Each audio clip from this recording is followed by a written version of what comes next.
அன்பார்ந்த நேயர்களே, கர்த்தராகிய இயேசு கிறிஸ்து இந்த பூமியில் எதற்காக பிறந்தார்? அவர் எதற்காக வாழ்ந்து காண்பித்தார்? அவர் எதற்காக மரித்தார்? அவருடைய உயிர்த்தெழுதலின் காரணம் என்ன? இவைகளுக்கெல்லாம் பதில் காண வேண்டுமா? இதோ உங்களுக்காக நிகழ்ச்சி ஆயத்தம் செய்யப்பட்டிருக்கிறது. வாருங்கள், சேர்ந்து படிப்போம். உங்கள் ஹோப் டிவியில்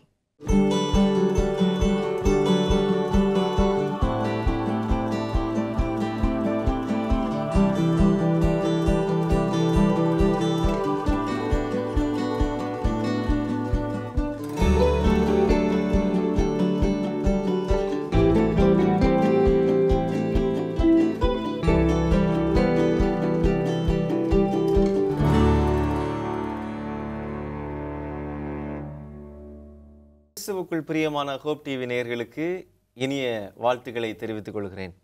மீண்டுமாக 28 மூலோபதேசங்கள் நிகழ்ச்சியின் வழியாக உங்களை சந்திப்பதில் மிகுந்த சந்தோஷம் அடைகிறேன். 13வது கோட்பாடை நாம் படித்து கொண்டு வருகிறோம். மீதமானவர்கள் மற்றும் அவர்களுடைய பணியை குறித்து நாம் தியானித்து வருகிறோம். இந்த நாளிலும் இந்த நிகழ்ச்சியை சிறப்பிக்கத்தக்கதாக நம் மத்தியில் போதகர் சார்ல்ஸ் அவர்களும் போதகர் ஜாஷுவா அவர்களும் வந்திருக்கிறார்கள். அவர்களை வரவேற்று நிகழ்ச்சிகளாக போகலாம். வாங்க பாஸ்டர். தோத்திரம் பாஸ்டர். தோத்திரம் பாஸ்டர். மீண்டுமாக உங்களை சந்திப்பதில் மிகுந்த சந்தோஷம். மீதமானவர்களும் அவருடைய பணியை குறித்து படித்து கொண்டிருக்கிறோம். குறிப்பாக முத்தூது என்கிற அந்த செய்தியை குறித்து நம்ம தியானித்து வருகிறோம். பாஸ்டர் சார்ல்ஸ், இப்போது தேவனை மகிமைப்படுத்து அப்படின்னு சொல்லி கடந்த முறை நாம் படித்தோம். இந்த வேளையில் அவர் நியாய தீர்ப்பு கொடுக்கும் வேளை வந்தது அப்படின்ற ஒரு பதத்தை அந்த முதல் தூதுல ஒரு பகுதியில் படிக்கிறோம். அந்த நியாய தீர்ப்பு கொடுக்கும் வேளை வந்தது என்றால் என்ன பாஸ்டர்? அதை எப்படி புரிந்து கொள்வது? நம்ம இப்போது பொதுவாகவே நம்முடைய தேவனை ஆதி ஆகமத்திலிருந்து நியாயம் தீர்க்கிற தேவன் என்று நாம் பார்க்கிறோம். ஃபார் எக்ஸாம்பிள், ஆதாம் ஏவாள் ஏதேன் தோட்டத்தில் அவர்கள் விடப்பட்டார்கள். அங்கே ஆண்டவர் அவர்களுக்கு கட்டளை கொடுத்தார் இல்லையா, சுதந்திரத்தை கொடுத்தாரு, ஒரே ஒரு ரெஸ்ட்ரிக்ஷன் கொடுத்தாரு. அதை மீறின போது அவர்களை அழைத்து ஆண்டவர் அவர்களை என்ன பண்ணார்? நியாயம் தீர்த்தார் என்று பார்க்கிறோம். அது ஃபர்ஸ்ட் ஜட்ஜ்மெண்ட்.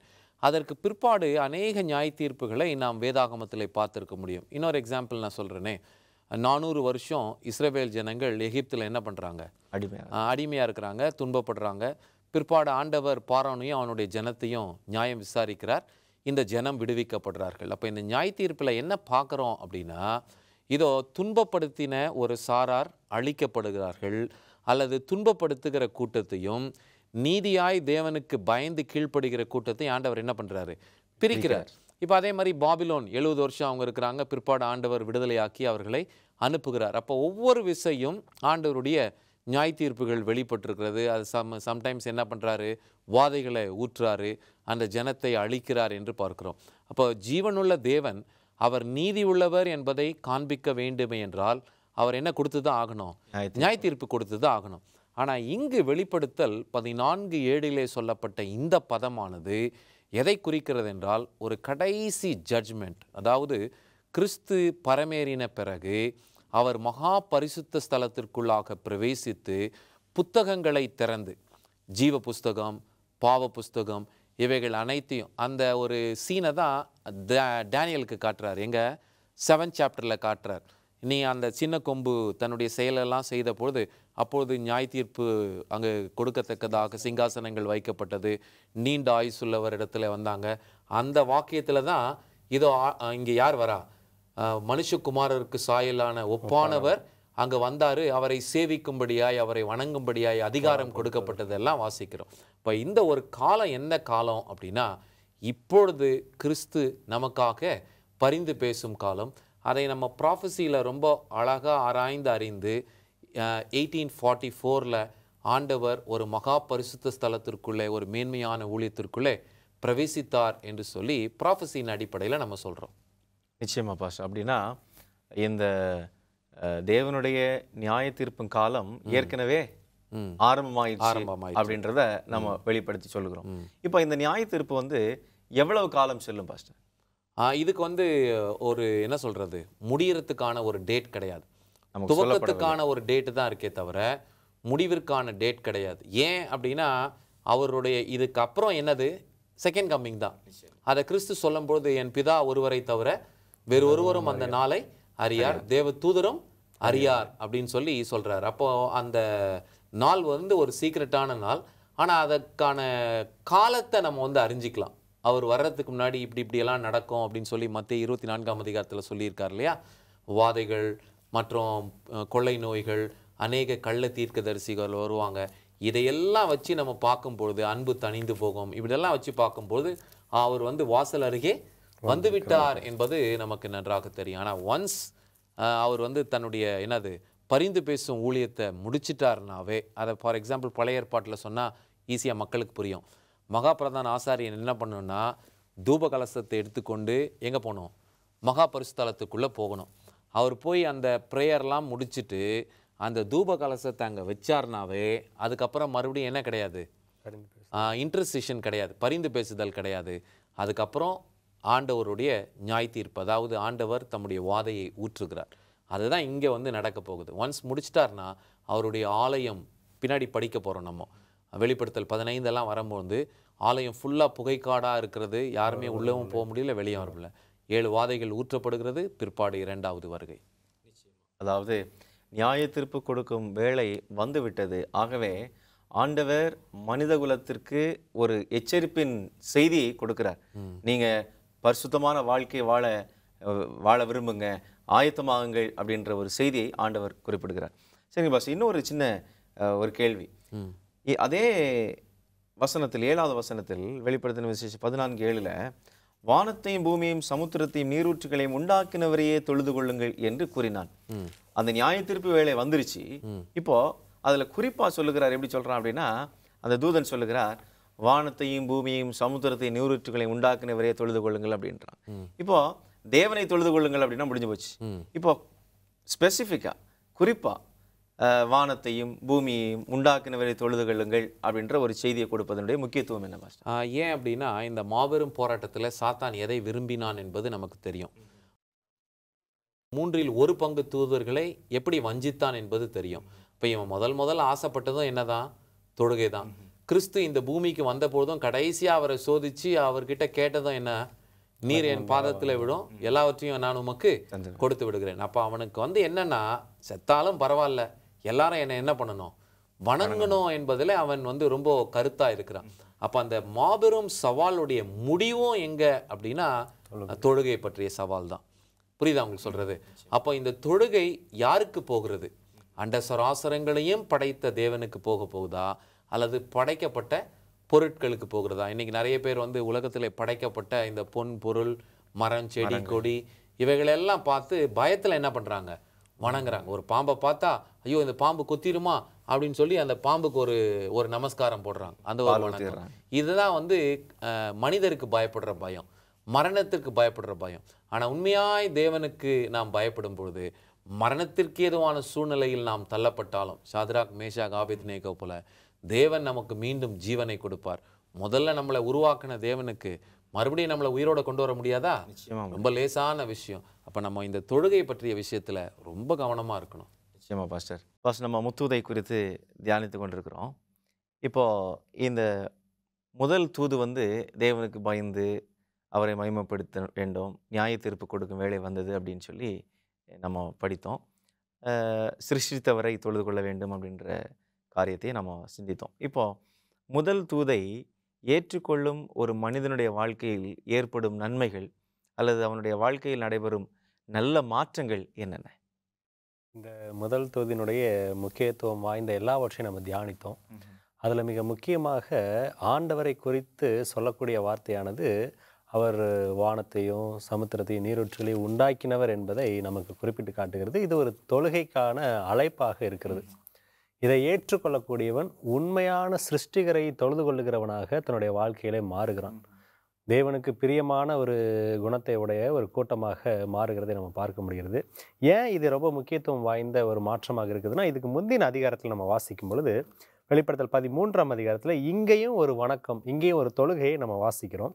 12வது வசனம் சொல்கிறது, முந்தின மிருகத்தின் அதிகாரம் முழுவதையும் அதன் முன்பாக நடப்பித்து சாவுக்கேதுமான காயம் ஆற சொஸ்தமடைந்த முந்தின மிருகத்தை பூமியும் அதன் குடிகளும் வணங்கும்படி செய்தது. இந்த அதிகாரத்தை தொடர்ச்சியாக நம்ம வாசிக்கும் பொழுது இந்த மிருகத்தை வணங்குகிறவர்கள் அவர்கள் மிருகத்தின் முத்திரையை தரித்து கொள்ளுகிறவர்களாக காணப்படுவாங்க. 2 விதமான தொழுகை, 2 விதமான கூட்டத்தார். இந்த 13ஆம் அதிகாரத்தில் சொல்லக்கூடிய மிருகத்தை அதனுடைய சட்டத்திட்டத்தின் அடிப்படையில் வணங்குகிறவர்கள் மிருகத்தின் முத்திரையை அதனுடைய பலனாக பெற்றுக்கொள்கிறார்கள். 14ஆம் அதிகாரத்திலே வாசிக்கக்கூடிய இந்த 6வது வசனம் 7வது வசனம் சொல்லக்கூடிய முதல் தொகுதியினுடைய செய்தியை ஏற்றுக்கொண்டு உண்மையான சிருஷ்டிகரை, வானத்தையும் பூமியும் சமுத்திரத்தின் நீரூற்றுகளை உண்டாக்கினவரை தொழுது கொள்ளக்கூடிய நபர்கள் அவர்கள் தேவனை ஏற்றுக்கொண்டு தேவனுடைய முத்திரையை பெற்றுக்கொள்கிறவர்களாக காணப்படுகிறாங்க. இதே வார்த்தைகளை நம்ம யாத்ராமம் 20ஆம் அதிகாரத்தில் வாசிக்க முடியும். 10 பிரமாணங்களிலே 4வது பிரமாணத்தை ஆண்டவர் கொடுத்துட்டு மற்ற பிரமாணங்களுக்கான காரணத்தை சொல்ல மாட்டார். ஆனால் இந்த 4வது பிரமாணத்தில் காரணமாக ஏன் இந்த ஓய்வு நாளை பரிசுத்தமாய் ஆசரிக்க வேண்டும் என்று காரணத்தை கொடுக்கும் பொழுது, கர்த்தர் 6 நாளைக்குள்ளே வானத்தையும் பூமியையும் சமுத்திரத்தையும் உண்டாக்கி 7ஆம் நாளிலே ஓய்ந்திருந்தார். அந்த ஓய்ந்திருந்த நாளிலே அவர் ஓய்ந்திருந்தோடு மாத்திரமல்லாமல் அதை பரிசுத்தமாக்கி அதை ஆசீர்வதித்தார் என்று சொல்லி நமக்கு சொல்லியிருக்கும். அந்த 4வது பிரமாணத்தில் சொல்லப்பட்ட அந்த பரிசுத்த ஓய்வு நாளை தேவன் நமக்கு முத்திரையாக இந்த முதல் தூதினுடைய சத்தியத்தை ஏற்றுக்கொள்ளுகிறவர்களுக்கு பரிசாக கொடுக்கிறார் என்பதை நம்ம பார்க்கிறோம். நிச்சயமா பாஸ்டர், மிக்க நன்றி. பாஸ்டர் சார்ல்ஸ், இணை கேள்வியாக ஒன்று வருகிறது. இப்போ போதகர் ஜாஷுவா அவங்க குறிப்பிட்டாங்க, தேவனை வணங்காதவர்கள், தேவனை தொழுது கொள்ளாதவர்கள் ஆட்டோமேட்டிக்காக மிருகத்தை தொழுது கொண்டு மிருகத்தின் முத்திரையை தரிக்கிறாங்க அப்படின்னு சொல்லி. இப்போ மிருகம் அப்படின்னாலே இது உண்மையிலேயே ஒரு மிருகத்தை சுட்டி காண்பிக்கிறதா, இல்லை வேறு எதையாகிலும் சுட்டி காண்பிக்கிறதா? அதான் நம்ம ரெவலேஷனில் படிக்கும்போது எல்லாமே வந்து சிம்பாலிக் லாங்குவேஜ் தான் பார்க்குறோம். மிருகம் என்று சொல்லும்பொழுது ஒரு ஆளுகையை குறிக்கிறது. ஆளுகை. ஏன் அப்படின்னா தானியேல் 7ஆம் அதிகாரத்தில் தானியேலும் ரொம்ப ஆச்சரியப்படுறார். ஏன்னா வந்து 4 விதமான மிருகத்தை பார்க்குறாரு. முதல் மிருகம் வந்து பயங்கரம், அது வந்து சிங்கம் என்று பார்க்குறோம். அது வந்து பாபிலோன். இப்போ அப்படியே ஒவ்வொரு மிருகமாக ஆண்டவர் சொல்லிட்டு அங்கே வந்து அதே அதிகாரத்தில் சொல்கிறார், நீ பார்த்த இந்த மிருகங்கள்லாம் வேறு ஒன்றும் இல்லை, அது ராஜ்யங்களையும் ராஜாக்களையும் குறிக்கிறது. அப்போ ஒரு மனுஷனை அது அடையாளப்படுத்துகிறது அல்லது ஒரு குறிப்பிட்ட ஒரு ராஜ்யத்தை அது காண்பிக்கிறது என்று நாம் பார்க்கிறோம். இப்போ இவ்வளோ நேரம் பாஸ்டர் சொன்னது போல இந்த 13ஆம் அதிகாரத்தில் ஆண்டவர் இதோ ஒரு மனுஷன் எதை விரும்புகிறான்? தொழுகையை விரும்புகிறான். அவன் வந்து கடைசியாக என்ன பண்ண போகிறான் அப்படின்னா கிறிஸ்துக்குரிய ஸ்தானத்தில் உட்கார்ந்து தேவன் போல காண்பிப்பான். அதே நேரத்தில் அது வந்து ஒரு என்ன சொல்கிறது, ஒரு பவரையும் அது குறிக்கிறது. ஏன்னா ஆண்டவர் அந்த தானியேல் 7ஆம் அதிகாரத்தில் காண்பிக்கும்போது அந்த லிட்டில் ஹார்னோட பவர் வந்து ஃபார் எத்தனையோ ஏஜஸ் இருக்கிறத காண்பிக்கிறார். 1260 வருஷம் துன்பப்படுத்தினவங்களும் அவங்க தான், வேறு யாரும் இல்லை, அது போப்புவின் மார்க்கம் தான். அவர்கள் வந்து கிறிஸ்துவுக்கு போக வேண்டிய மகிமையை அவர்கள் தங்கள் வசமாய் திருப்பிக் கொள்ளுகிறார்கள். நிச்சயமா பாஸ்டர். அப்போ தேவனுக்கு ஒரு மனிதன் மகிமை செலுத்தாமல் போனால் அவன் ஆட்டோமேட்டிக்காக இன்னொருவருக்கு மகிமை செலுத்துகிறான். தேவனுக்கு கீழ்ப்படியலைன்னா இன்னொருவர் கீழ்ப்படுகிறான் என்பது அர்த்தம். இந்த முதலாவது தூதுல பாஸ்டர், வானத்தையும் பூமியையும் சமுத்திரத்தையும் நீரூற்றுகளையும் உண்டாக்கினவரையே தொழுது கொள்ளுங்கள் அப்படின்ற ஒரு ஏகார சொல் அங்கே இருக்குது. அவரையே தொழுது கொள்ளுங்கள் அப்படின்னு சொல்லி. இப்போ இதனுடைய முக்கியத்துவம் என்ன? இன்னைக்கு இந்த உலகத்துல வந்து பலர் வந்து யெகோவாவை தொழுது கொள்ள வேண்டும் என்கிறாங்க, பிதாவை மகிமைப்படுத்த வேண்டும் என்று சொல்றாங்க. இப்படி பல வார்த்தைகளினால குழம்பி போயிருக்கிற நேரத்துல ஆண்டவர் இந்த முதல் தூதுல இந்த வானத்தையும் பூமியையும் சமுத்திரத்தையும் நீரூற்றுகளையும் உண்டாக்கினவரே தொழுது கொள்ளுங்கள் என்று சொல்லுவதன் முக்கியத்துவம் என்ன? இப்போ நீங்கள் பார்த்தீங்கன்னா பிதா, குமாரர், ஆவியானவர் இவர்கள் மூவரும் ஒன்றாக இருக்கிறார்கள் என்று பார்க்கிறோம். ஏன் அப்படின்னா மன்னிக்கும் அதிகாரம் அவர்களுக்கு இருக்கிறது. சிருஷ்டிப்பில் இந்த 3 பேருடைய பங்கையும் நாம் பார்க்கிறோம். இவர்கள் ஒன்றாக இருக்கிறார்கள் என்று சொல்லும்போது நாம் அப்படியே விசுவாசித்து ஏற்றுக்கொள்கிறோம். ஆனால் ரட்சிப்பின் இதில் இவங்க ஆழ்த்தத்துவத்தில் மூவரும் வெவ்வேறாக செயல்படுறாங்க. இதில் நீங்கள் பார்த்தீங்கன்னா பூமியில் வந்தபொழுது சீஷர்கள் இயேசுவை தொழுது கொண்டார்கள். அவர் எங்கேயாச்சும் என்னை நீங்கள் தொழாதீங்க, பிதாவை தொழுது கொள்ளுங்கள் என்று சொல்லியிருக்கிறாரா? இல்லை. அவரை தொழுது கொண்ட பொழுது அந்த தொழுகை அவர் ஏற்றுக்கொண்டார் என்று பார்க்கிறோம். அப்படி என்றால் அவர் சிருஷ்டிகர் என்பதை அதில் என்ன பண்ணிட்டாரு? காமிச்சிட்டார். அதே நேரத்தில் இதோ பிதாவாகிய தேவனை கனப்படுத்த சொல்லியும் யார் கற்றுக் கொடுக்கிறா? குமாரர் கற்றுக் கொடுக்கிறார் என்று பார்க்கிறோம். அப்போ அவருடைய வார்த்தையின் அடிப்படையில் எல்லா கனத்தையும் நாம் யாருக்கு கொடுக்கிறோம்? பிதாவாகிய தேவனுக்கு கொடுக்கிறோம். குமாரரில் அவரை என்ன பண்ணுறோம்? தொழுது கொள்ளுகிறோம், அவரை மகிமைப்படுத்துகிறோம். குமாரரை மகிமைப்படுத்தினா யார் மகிமைப்படுறா? பிதாவானவர். பிதா மகிமைப்படுறார். அவங்களுக்குள்ள எந்த ஒரு வித்தியாசமும் பாகுபாடும் இல்லை. எங்கேயுமே வந்து குமாரரை வணங்காத, என்னை தான் வணங்கு. நீங்கள் பார்த்தீங்கன்னா எபிரேயர் 1ஆம் அதிகாரத்திலே நீங்கள் வாசிங்கன்னா குமாரரை இந்த பூமிக்கு முதல்ல அனுப்புனதும் தம்முடைய முதற் பேரானவரை வணங்கும்படியாய் தம்முடைய தூதர்களுக்கு கட்டளையிட்டார் என்று நாம் வாசிக்கிறோம். அப்படின்னா அவர் சிருஷ்டிகர் என்பது மிக தெளிவாக இருக்கிறது. அதில் இப்போ நீங்கள் கேட்ட கேள்வியின்படி இந்த கிரியேட்டர் என்கின்ற வார்த்தை பிதாவாகிய தேவனுக்கும் பொருந்தும், குமாரருக்கும் பொருந்தும். அவர்களை நாம் தொழுது கொள்ள வேண்டும் என்பதை ஆண்டவர் நமக்கு கற்றுக் கொடுக்கிறார். உண்மையா பாஸ்டர், அருமையான கருத்து. அது என்னுடைய மனதில் படுகிறது. இன்னைக்கு நாம் எப்படி உண்டாக்கப்பட்டோம் என்று சொல்லி பல கொள்கைகளும் இருக்கு. ஒரு சாரர் சொல்லுகிறார்கள் மனிதன் குரங்கிலிருந்து வந்தான் என்கிறார்கள். இன்னொருவர் வந்து ஏதோ விண்வெளியிலிருந்து துகள்கள் ஏற்பட்டதுனால அப்படி பூமியில சிதறுண்டு ஆமா உருவாயிட்டாங்கன்னு சொல்றாங்க. இப்படி பல கொள்கைகள் இருக்கிற நேரத்துல தேவன் கடைசி காலத்துல வாழ்கிற மக்களுக்கு ஒரு தெளிவை உண்டு பண்ணி உண்மையான தொழுகைக்கு ஒரு உண்மையான சாரத்தை அங்க கொடுத்து ஆண்டவர் இந்த மீதமானவர்களை அப்படியே வணைந்து அவர்களை ஒழுங்குபடுத்துகிறதை நம்ம இங்க பார்க்கிறோம். ஏன்னா இங்க யோபு 33:4 நாம் வாசிக்கும் பொழுது தேவனுடைய ஆவியானவர் என்னை உண்டாக்கினார் அப்படின்னு சொல்றார். சரிங்களா? சர்வ வல்லவருடைய சுவாசம் எனக்கு உயிர் கொடுத்தது. அப்போ இங்கே ஆவியானவரை குறித்து நம்ம பார்க்கிறோம். அப்போ இந்த சிருஷ்டிப்பின் பணியில பிதாவாகிய தேவன் எப்படி வல்லமையாய் கிரியை செய்தாரோ குமாரரும் கிரியை செய்திருக்கிறார், அவருடைய ஆவியானவரும் கிரியை செய்திருக்கிறார் என்பதை நாம் பார்க்கிறோம். அதனால வந்து அவங்க ஆழ்த்தத்துவத்தில் வெவ்வேறா செயல்பட்டாலும் மூவரும் ஒன்றாகவே இருக்கிறார்கள் என்பதை வேதாகம் தெளிவாக காண்பிக்கிறது. ஃபர்ஸ்ட் நம்ம சிருஷ்டிகரை குறித்து நாம் தியானித்து கொண்டிருக்கிறோம், பேசிட்டு இருக்கிறோம். இப்போ உலகம் சொல்லுது, ஒரு சாரர் சொல்றாங்க மனுஷன் வந்து குரங்கிலிருந்து வந்தான், அப்படியே பரிணாம வளர்ச்சி அடைந்து இப்போ மனிதனாயிட்டான் அப்படின்னு சொல்லுது. ஆனா வேதம் சொல்லுகிறது ஆதியில தேவன் மனுஷனை படைத்தார், தேவன் உண்டாக்கினார் அப்படின்றத வேதம் திட்டவட்டமாக கூறுகிறது. இறுதியில இந்த வெளிப்படுத்தின விசேஷத்தை பார்க்குறோம், உண்டாக்கினவரை வானத்தையும் பூமியும் சமுத்திரத்து நீரூற்றுகளையும் உண்டாக்கினவரே தொழுது கொள்ளுங்கள் அப்படின்ற பதத்தை நம்ம பார்க்கிறோம். இப்போ உலகத்திற்கு வேதத்தின் வழியாக நாம் கொடுக்கும் பதில் எப்படி இருக்க வேண்டும்? இப்போ நீங்கள் பார்த்தீங்கன்னா இப்போ சயின்டிஃபிக்காகவே பேசுவோமே, ஒரு 100 ஆண்டுகளுக்கு முன்பாக மனுஷன் எதை நம்பினானோ அதே சயின்ஸ் வந்து அதை டிஸ்ப்ரூவ் பண்ணுது, அவங்க இதுக்கு முன்னாடி நம்பின கொள்கை. ஆனால் வேதாகமத்தை நாம் கவனிக்கும் பொழுது ஆண்டவர் சொன்ன உறுதியான வசனங்கள் சதா காலங்களிலும் உறுதியானவைகள் என்று சங்கீதக்காரன் மாத்திரம் இல்லை, வேதாகமத்தில் அநேக பகுதிகளில் பார்க்கிறோம். இந்த விஞ்ஞானம்லாம் வருகிறதுக்கு முன்பாகவே ஏசியா எழுதிட்டார் பூமி உருண்டை என்று. ஆனால் மனுஷன் ஒரு கொள்கையில் இருந்தான், எப்படி பூமி என்னவா இருக்குது, தட்டையாக இருக்குது அப்படின்ட்டு அவன் கொஞ்சம் ஞானத்தில் பெருகின பிறகு தான் அவன் விண்வெளிக்கு அங்கங்கெல்லாம் போகும்போது தான் பூமி வந்து எப்படி இருக்குது, உருண்டையாக இருக்கிறது, அது வந்து சுற்றி கொண்டு வருகிறது என்பதையெல்லாம் அவங்க ஒப்புக்கொள்கிறாங்க. அப்போது இதில் என்ன நம்ம கற்றுக்கொள்கிறோம் என்றால் தேவனுடைய வார்த்தை உறுதியானது, அது ஒழியாதது, அது என்றென்றும் நிலைத்திருக்கக்கூடியது என்று. ஆனால் இப்போ இந்த பரிணாம கொள்கையை கொஞ்சம் நம்ம ஆழமாக உள்ளே போய் பார்ப்போமே. இதனுடைய தகப்பன் யார் அப்படின்னா சார்ல்ஸ் டார்வின் என்று சொல்லக்கூடியவர். இவங்க அப்பா அம்மாலாம் கிறிஸ்டியன் தான். ஆனால் இவர் ஏதோ ஒரு குறிப்பிட்ட காலத்தில் இவர் விசுவாசத்தை இழக்கிறார். இவர் போய் ஒரு குறிப்பிட்ட தீவில் போய் ஒரு ஆய்வு செய்கிறார். அந்த ஆய்வில் வந்து இந்தந்த இடத்துல இருக்கிற பறவைகள் மிருகங்கள்லாம் வந்து அந்த ஆகாரத்தை தேடுனது நிமித்தமாக அதனுடைய உருமாற்றம் ஏற்பட்டிருக்கிறது. அதை ஆங்கிலத்தில் வந்து மியூட்டேஷன் என்று சொல்வார்கள். அந்த மியூட்டேஷன் வந்து இப்போ நீங்கள் ஒரு பகுதியை சரீரத்தில் எக்ஸசைஸ் பண்ணிகிட்டே இருந்தீங்கன்னா அது என்ன ஆகும், பெருசாகும், அதுக்கு வித்தியாசமான ஒரு வளர்ச்சியை பெறும். அதே போல் இந்த இதுவும் மாறி இருக்கிறது. அமீபா என்கின்ற ஒரு சின்ன செல்லிருந்து அது குரங்கா வந்து அப்புறம் மனுஷன் வந்தான்.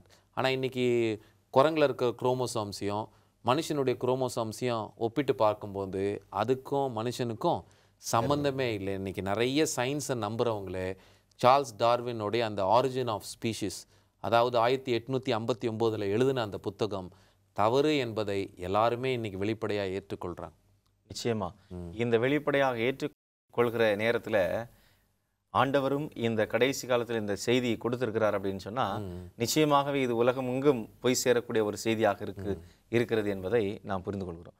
சரி பாஸ்டர் ஜாஷ்வா, இப்போ இரண்டாவது தூதனுடைய செய்தியில் பாருங்கள், 8வது வாக்கியத்தில் வேறொரு தூதன் பின் சென்று பாபிலோன் மகாநகரம் விழுந்தது என்று அங்கே பதிவு செய்கிறார். இப்போ பாபிலோன்னா எதை குறிக்கிறது? பாபிலோன் என்கிற அந்த பதம் வேதாகம அடிப்படையில் ஆவிக்குரிய ஒரு அர்த்தத்தை உடையதாக இருக்கிறது. அதற்கு குழப்பம் என்கிற பொருள் படக்கூடிய பெயர் தான் பாபிலோன். இந்த பாபிலோனுடைய துவக்கம் என்று நம்ம வேதாகத்தில் பார்க்கும் பொழுது அதை நம்ம 11ஆம் அதிகாரத்தில் நம்ம படிக்க முடியும். ஆண்டவராகிய தேவன் நோவாவை அழைத்து பூமியில் காணப்படக்கூடிய சீர்கேடு எல்லாவற்றையும் சொல்லி பேழையை உண்டு பண்ண சொல்லி ஒரு அழிவிற்கு பிறகு தேவன் ஒரு வாக்குத்தத்தத்தை கொடுக்கிறார். இதன் பிறகு நான் உங்களை ஜலத்தினாலே அழிக்க மாட்டேன்னு சொல்லிட்டாரு. அதற்கு அடையாளமாக வானவில்லையும் கொடுத்துட்டாரு. அதன் பிறகும் ஜனங்கள் தங்களுடைய பொல்லாத வழிகளினாலே தங்களுக்குள்ளாக கூடி அவர்கள் செய்த ஆலோசனை என்னன்னு சொன்னால், நம்ம வானளாவிய ஒரு கோபுரத்தை கட்டுவோம் அப்படின்னு சொல்லி கட்டுறாங்க. அந்த இடத்தை நம்ம பார்க்கும் பொழுது பாபேல், அந்த கோபுரத்தினுடைய பெயர் பாபேல் கோபுரம் என்று நம்ம பார்க்கிறோம். இந்த பாபேல் கோபுரம் தேவனுக்கு விரோதமாக எழுப்பப்பட்ட ஒன்று என்பதை நம்ம அறிந்திருக்கிறோம். தேவன் சொன்னதை விசுவாசியாமல், தேவனுக்கு எதிராக, தேவன் என்ன கொண்டு வந்தாலும் அதை நாங்கள் சமாளித்து கொள்வோம் என்று இவர்கள் தங்களுக்கான ஒரு நம்பிக்கையாக அந்த கோபுரத்தை கட்டுறாங்க. அதுதான் பாபேல் என்று நம்ம பார்க்கிறோம்.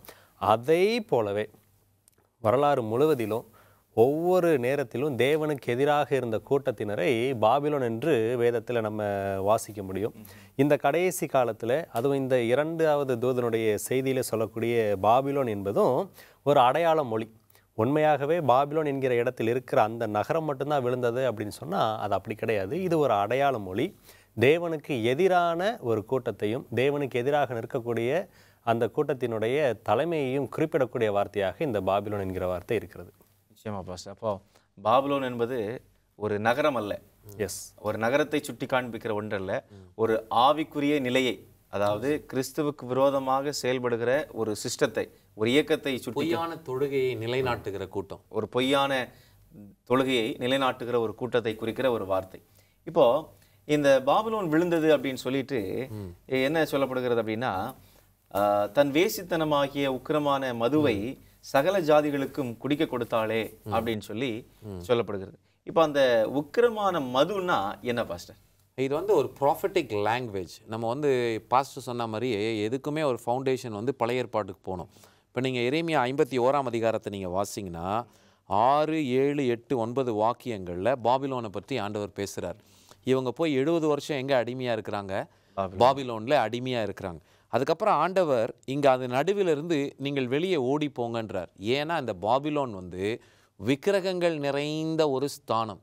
அங்கே ஆண்டவருக்காக என்ன கிடையாது, ஒரு பலிபீடம் கிடையாது. இஸ்ரவேல் ஜனங்க 70 வருஷம் அங்கே போய் இருந்தாங்க. அவங்க தொழுகை பண்ணுறதுக்காக அவங்களுக்கு ஆசரிப்பு கூடாரமும் இல்லை, பலிபீடமும் இல்லை. அப்படி என்றால் தேவன் அவர் சொல்கிறார், நானே அவர்களுக்கு என்னவா இருப்பேன், ஆசரிப்பு கூடாரமாக இருப்பேன் அப்படின்னு சொல்லி இன்னொரு இடத்துல வாக்குத்தத்தம் கொடுக்குறார். அதே போல் ஆண்டவர் அவங்களுக்கு ஆசரிப்பு கூடாரமாக இருந்தார். ஆனால் இப்போ நீங்கள் கீழே 7வது வசனத்தை வாசிங்கன்னா, பாபிலோன் கர்த்தருடைய கையில் உள்ள பொற்பாத்திரம். ஆண்டவர் அதை கனமாக தான் வச்சார். ஆனால் அதுக்கு நேரிட்டது நீங்கள் பார்த்தீங்கன்னா பாருங்கள், கீழே உள்ள வாக்கியத்தை நீங்கள் வாசிங்கன்னா, அது பூமி அனைத்தையும் வெறிக்க பண்ணினது. அப்படின்னா அந்த பாபிலோனில் இருந்த ரொம்ப பயங்கரமான ஒரு வீக்னஸ் என்னென்னா, ஒரு குறிப்பிட்ட நாளில் என்ன பண்ணுவாங்க, எல்லாம் குடித்து வெறிச்சிருப்பாங்களாம். அப்போ தான் கோரேஸ் வரார். கோரேஸ் அந்த சிட்டியை ஸ்டடி பண்ணுறார். ஒரு ரொம்ப வலுவான சிட்டி, இவங்களை தாக்கணும் அப்படின்னா ஒரு குறிப்பிட்ட நாள் தான்.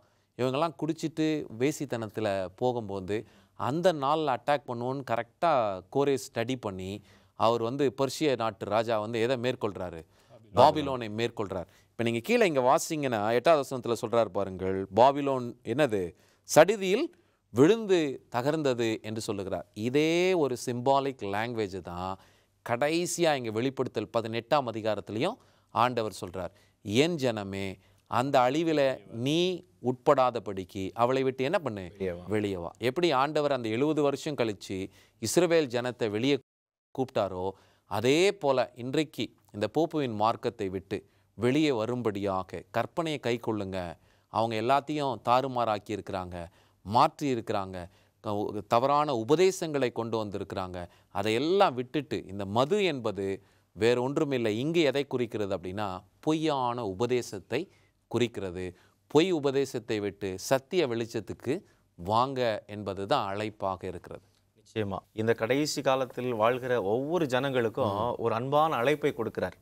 நீங்கள் உங்களுடைய தவறான கலாச்சாரம், தவறான பாரம்பரியங்கள், தவறான கொள்கைகளிலிருந்து வெளியே வந்து தேவனை உண்மையாக தொழுகை செய்யக்கூடிய ஒரு மனப்பக்குவத்தில் வாருங்கள் அப்படின்னு சொல்லி ஆண்டவர் ஒரு உன்னதமான அழைப்பை இந்த மீதமானவர்களை கொண்டு கொடுக்கிறார். அதான் நிறைய பேர் என்ன நம்புறாங்கன்னா, ஒரு கூட்டத்துக்குள்ள போய் நம்ம ஒளிஞ்சுக்கிட்டோம்னா நம்ம தப்பிச்சுக்கலாம்னு நினைக்கிறாங்க. 10 வாதைகளை ஆண்டவர் எகிப்தில் ஊத்துனாரு.